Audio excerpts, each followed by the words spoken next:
妈妈死后变成一朵蘑菇，村里老人说这叫棺材菌，吃了包治百病。奶奶吃了蘑菇，癌症莫名好了。后来弟弟也得了绝症，奶奶唉声叹气。如果再有一朵棺材菌就好了。他说话的时候，眼睛看向了我。我们家很穷，穷到我1年都没吃过肉。可在我妈死之前，我爷爷杀了一只猪，我妈吃了整整1周的猪肉，我馋得口水直流。向来疼我的妈妈却不肯给我吃。猪肉吃多了会变猪哦。1周后，我妈突然病死了。我妈死的时候很诡异，脑袋被用纱布缠得死死的，手脚还被绳索给困了起来，脸上还被封了一层厚厚的泥土。妈妈死后满1个月的那天晚上，我突然被我爷给叫起来，拿着，你去把你妈的坟给挖了。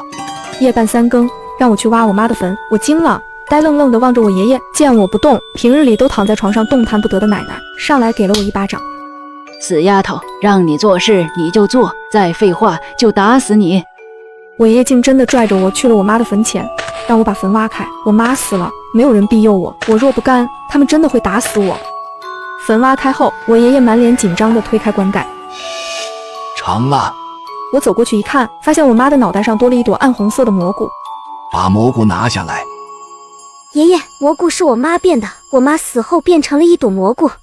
你要是不听话，就把你和你妈埋在一起。我害怕极了，因为爷爷真的会这么做，只能听从他的，将蘑菇取下来给他。当晚，我爷爷便将蘑菇熬成了水给我奶喝下。原本得了癌症的奶奶突然就精神焕发了。村里人议论纷纷，大家都说他好命，人到鬼门关都能被拉回来。只有隔壁的三婶悄悄告诉我，那蘑菇叫棺材菌。婶，什么是棺材菌呀？人死后脑袋里长出来的蘑菇就叫棺材菌。都说棺材菌包治百病，谁也没见过。没想到你爷手段了得，竟真给你奶办成了。说到这里，三婶突然意识到什么，顿住了。我跟你说这些有什么用？你忘掉这事就好了。没几天，我爸突然回来了，他走了2年多，我妈死的时候都没回来，这次回来竟多带了一个大着肚子的女人。爷爷奶奶看到后笑得合不拢嘴，只是那女人见到我的时候就闹着回娘家。你现在大着肚子，总得有人伺候，就把幼男当个丫鬟伺候你，还不快点跪下！我知道我逃不出去，没我妈庇佑，我连活下去都得小心翼翼。连阿姨见我听话，便接受了我。半个月后，才怀孕7个月的连阿姨突然要生了，疼了1天1夜，她终于生下了弟弟。弟弟好小，哭的声音跟小猫叫似的，一看就不正常。连阿姨哭闹着要去医院检查。我爷爷卖了一头牛，凑钱把弟弟送去了医院。城里的医生说弟弟的病很重，至少要几10万才能治好，不治疗的话，弟弟活不过满月。可家里的钱都被我奶看病用光，已经没多少钱给弟弟治病了。我奶每天哭，她盼了一辈子的小金孙，家里就这么一个独苗苗。愤怒之下，她砸了我妈的遗像，将照片狠狠踩在脚底。我想上前阻止，我奶直接将我踹翻，直到我爷爷看不下去了，将她拉开。奶奶闹累了，长叹了口气。如果再有一朵棺材菌就好了。他说完，像是意识想到什么一样，突然看向我，眼睛里闪着亮光。家里又开始杀猪了，我奶破天荒地端了碗猪肉给我。田姨，你个死丫头啦！杀猪给你玉莲阿姨补身子，也给你弄一碗。那猪肉好香好香，跟我妈之前吃的一模一样。我猛地吃一口，烫得我嘴皮子都要起泡了，连忙吐出来。野猪吃不了细糠，上不了台面的东西。死丫头一定要把猪肉吃了。望着桌上的猪肉，我心里有些心酸。弟弟那么小还生病了，他才是最应该补的那个。我妈说肉没营养，汤才是精华。村口三爷家的小儿子当初就是吃鸡汤把命给补回来的，有了营养，弟弟就能快点好起来。我悄悄来到楼上的房间，拿着小勺子将肉汤舀出来。来，弟弟喝汤。死丫头，你在做什么呢？半点小事都做不好，给你弟喂个水都不会吗？原来我爸误以为我在给弟弟喂水，我大气都不敢喘一下，生怕我爸看出端倪。死丫头，居然敢吃独食，这肉哪来的？奶奶给的。胡说，你奶能舍得给你吃肉？我心里一阵阵发凉，原来他也知道我奶对我不好，可他从来没说过，真的就那么不在乎我吗？没等我反应过来，我爸走向桌边，大口大口地吃起红烧肉来。我缩着脖子不敢说话，眼睁睁地看着我爸将一整碗肉吃个精光。我爸不可能不知道我奶煮了肉给我吃，他怎么就抢了呢？乖儿子，乖乖的。原本沉睡的弟弟突然大哭不止，无论我怎么哄都不行。我爸烦了，转身就走。隐约间，我好像看到我爸的背上有一个黑影，那黑影很模糊，看不清模样，但是体态和我死去的妈妈很像。我不敢告诉我爸，他一定会以为我疯了，说不定还会打死我呢。我奶找来的时候，看到桌子上的碗已经空了。好东西都便宜你这家头了。奶，我不吃肉，你别赶我走。不行，明儿还给你肉吃，不听话小心打死你。望着我奶离开的背影，我满心的忧愁。妈说猪肉吃多了会变猪，我不想变猪。今儿这肉我爸吃了，明谁来吃呢？当天夜里，弟弟突然哭闹不止，无论玉莲阿姨怎么哄都没用，那哭声连住在猪圈旁的我都听见。秀芬，你怎么回来了？我爸突然的尖叫把家里人吓得不轻，我爸脸色煞白的逃到门外，爷爷奶奶惊惶无措的跟了出来。啊，秀芬回来了，她来找我索命呢。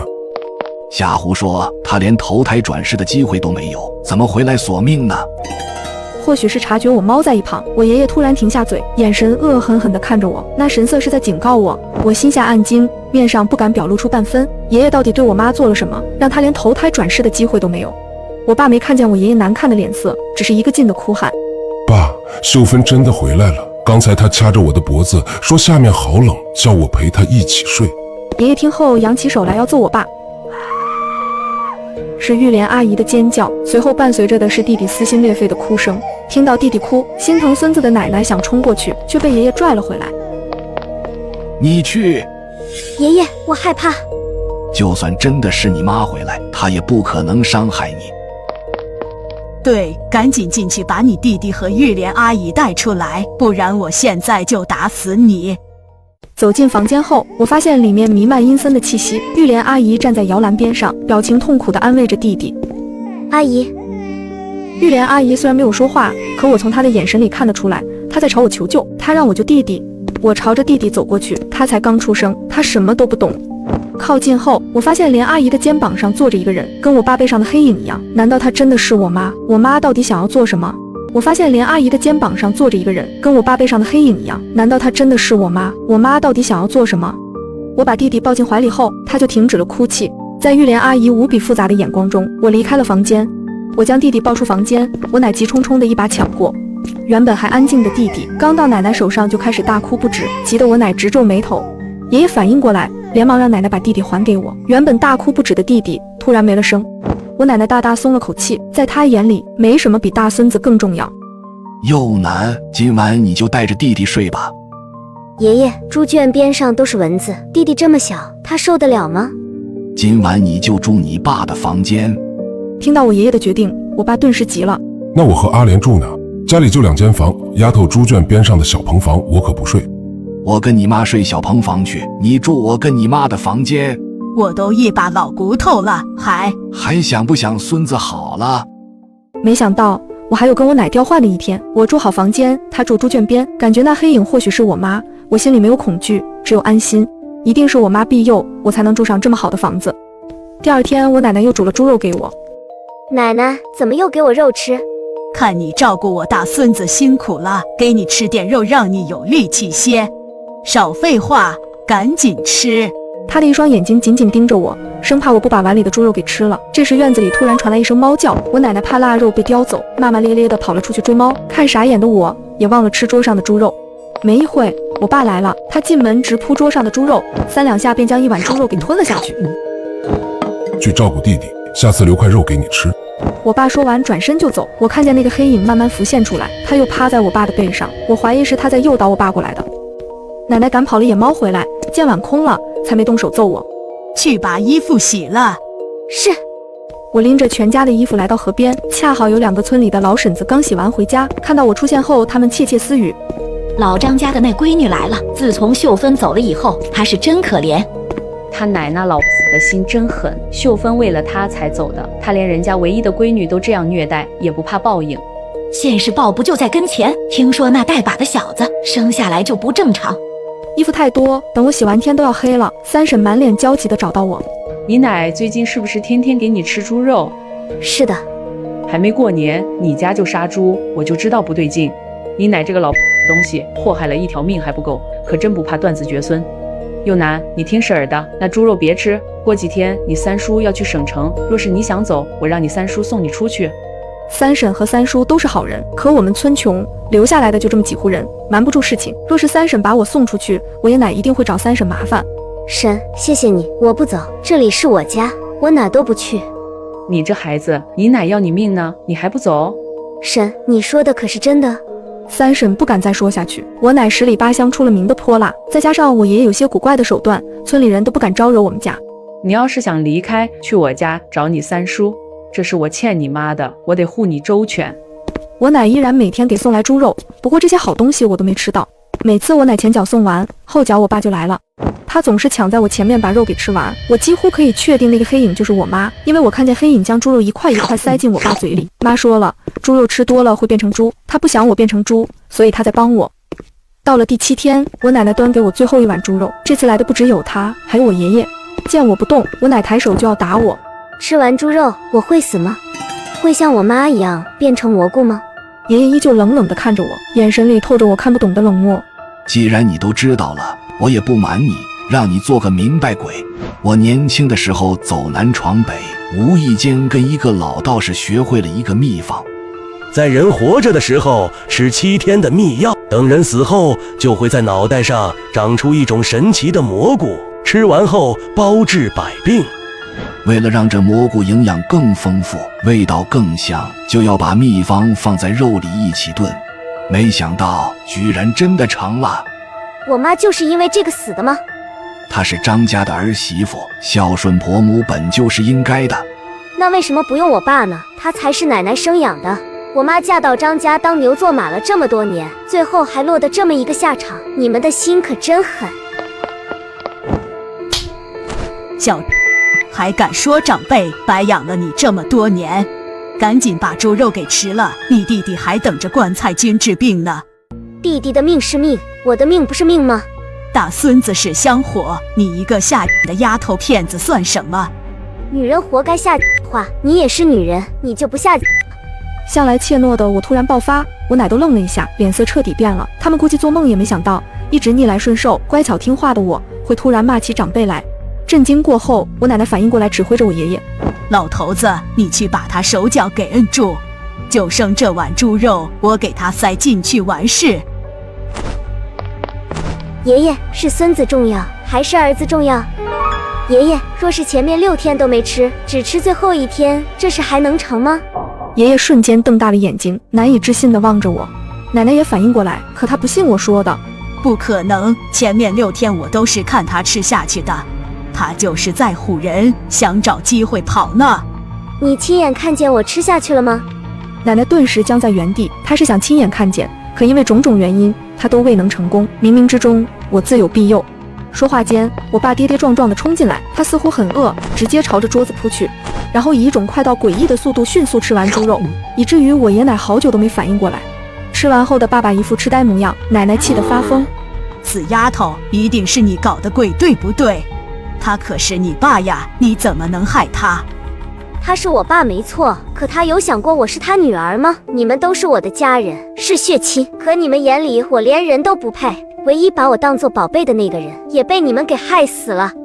你这个畜，今天我非灭了你不可！爷爷抄起一旁的斧头朝着我劈来，可没想我爸突然冲了出来。我爸倒地后血流不止，眼看就要断气了。我奶跪在地上，用手死死地捂着我爸的伤口，想要止住血。没用的，他吃了7天的猪肉，没有这一斧子，他也要死的。你这不能留，家门不幸，我得清理门户。他高高举着斧子朝我劈来，斧子落下的瞬间却改变了方向，连劈2个人。我爷爷终于反应过来不对劲，他掏出身上的符纸，喃喃自语道：“不可能，我有老天师送我的神符，鬼怪都不敢靠近，这怎么会？”哈哈哈，爷爷，你摊开那符纸看看呗。听了我的话，爷爷下意识地摊开符纸，上面早已经不是符文，变成了另外几个字：“你的宝贝符纸早就在我妈下葬那天被我换了，我还悄悄割开了绑在我妈脚上的锁魂绳。”是你妈自愿吃下那猪肉的，你为什么要害死我们全家？你当真以为我什么都不知道吗？爷爷，你亲手掐死我妈的时候，你心里恐慌吗？我爷爷眼底满是震惊，他不敢相信我居然知道这一切。猪肉太香了，香得我做梦都想吃。我觉得我妈一定是骗我的，怎么可能吃猪肉就会变成猪呢？在第7天的时候，我悄悄摸进厨房，妈为了不让我吃猪肉，都自己躲厨房偷吃。正当我想偷吃的时候，我听见了脚步声，于是赶紧躲了起来。我爷爷和我妈回来了，爷爷要亲自盯着我妈将肉吃下去，我妈不愿意吃，他用我威胁我妈，若是我妈不吃猪肉，他明年就将我嫁给邻村的老官夫，拿彩礼给我奶治病。没办法，我妈只能含着泪将猪肉给吞下去。可是我妈吃完之后只说肚子疼，疼了半天后也没其他反应。怎么还没死？不应该呀！爹，楠楠还小，留着我照顾她吧。我每天多做一份工，多给家里赚些钱，给妈治病，行吗？阿伟在外面的女人已经怀孕了，验过是个男孩，你在，我孙子就名不正言不顺。之后我看到了一辈子都忘不了的画面，妈妈气得说要带我走，当她转身的时候，我爷爷从后面勒住我妈的脖子，就这样将她活活给勒死。是我太弱小了，没有办法保护我妈，还让她因为我被威胁，死后还要遭受非人的对待。从我妈死的那一天起，我就决定要复仇。大家都说我爷厉害，是有手段的人，也自己也这么认为，他相当的自负。可他不知道，从他下手害死我妈的那一刻，这个局就已经开始了。狗屁的棺材君，狗屁的包治百病，全都是假的。我妈脑袋上长出的蘑菇，是我从山里搞的野蘑菇种子偷偷种上去的。每天夜里，我都会去我妈的坟前陪她聊聊天，顺便给蘑菇浇水。棺材阴湿的环境特别适合蘑菇的生长。我怕鬼，可我不怕我妈，不管何时何地，我相信她都会庇佑我。到了满月那天，我陪着爷爷上山，再次挖开坟墓，看到蘑菇，我爷爷很高兴，觉得他的方子成了。他太自负了，认为自己一定能成功，连检查都没检查，就让我把蘑菇带回去。家里做饭烧火的都是我，蘑菇汤里面我加了翻倍的止疼药。奶奶的癌症其实根本就没有消失，她的病从未治愈过，只是暂时忘了疼痛，再加上弟弟的到来，让她人逢喜事精神爽。我不打算把这真相告诉我爷爷，他还想杀我。你动不了我，我妈会庇佑我。可若是你自己去自首，我可以拿爸爸脑袋上长出来的棺材君去救弟弟。爷爷同意了我的提议，呵，他没说谎，孙子果然是他的命根子。我爷爷主动投案自首，他说因为家庭矛盾导致意识失控，残害了老婆和儿子。警察做了现场调查，斧头上只有他一人的指纹，所有的证据都指向他，几乎可以说铁证如山了。爷爷被抓走的第2天，浑浑噩噩许久的玉莲阿姨突然就清醒了。她这段时间总感觉提不起精神，不断的昏睡。在得知家里的惨案后，她吓得一刻都不敢停留，抱着弟弟就走。看我可怜，走之前还塞了一些钱给我。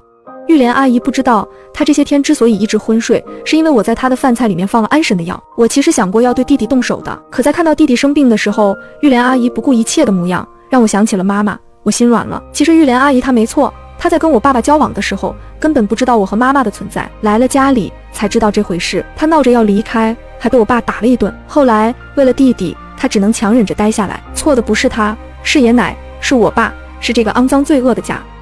三叔和三婶他们想要把我接去他们家里住，以后把我当闺女养。三婶当年怀孕难产的时候，恰好三叔去省城不在家，是我妈背着她跑了几十里的路，送到县里的医院，才保了他们母子平安。三叔和三婶一直记着我妈的恩情，悄悄地照顾着我。我买药的那些钱都是三叔平日里悄悄塞给我的，可是我拒绝了他们收养我的好意。在我的恳求下，三叔三婶答应将我家的房子还有猪圈里的猪全都卖了，让我拿着这些钱去了省城读书。我妈这辈子最大的愿望不是给我爸生儿子，而是能看到我走出这穷困的山村去读书。她希望我上大学，将来有一份体面的工作，不要像她那样穷苦一辈子。那是我妈的遗愿，我得去完成。无论未来有多难，我都会坚定不移地走下去。我相信我妈会永远庇佑我。